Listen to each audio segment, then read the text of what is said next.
Hey, Michael.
So this doesn't come from Thailand, this comes from a music server.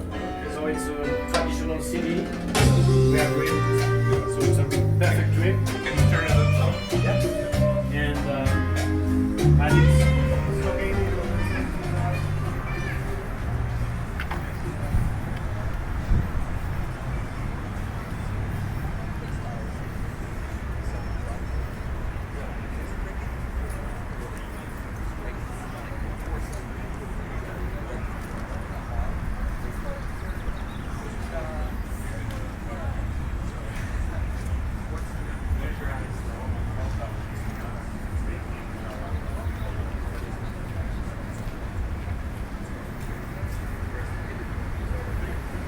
Where's that energy going to go?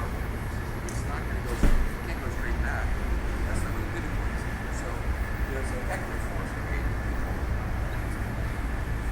It causes the arm to want to pull towards the center. That's where that frictional energy is going. It's pulling towards the center of the record.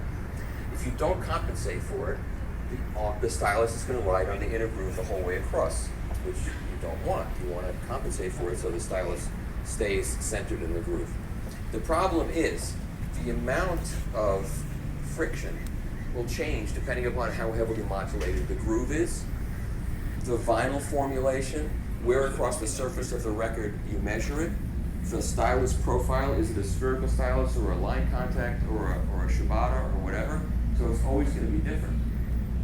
So the fact that it can be different with every record you play and means we can never get this setting exactly correct. It's impossible. So if you want perfect, get a CD player. It's the perfect. But at any rate, so what do we do to set this? Also, the longer the tone arm, the less the offset angle. So the longer the tone arm, the less skating, the less anti-skating force you have to apply. So that's one of the advantages of a longer tone arm. But in my opinion, that's the only one. I think these longer tone arms that you see, 12-inch, 14-inch, this is all guys compensating, and I say, it's whatever you got is fine, so don't, just, as far as your tone arm goes, I think a 9-inch arm ultimately, or 10-inch arm at the most, gives you everything you need in terms of a tone arm. So, how do we set anti-skate? So, most tone arm manufacturers, like they've got a weight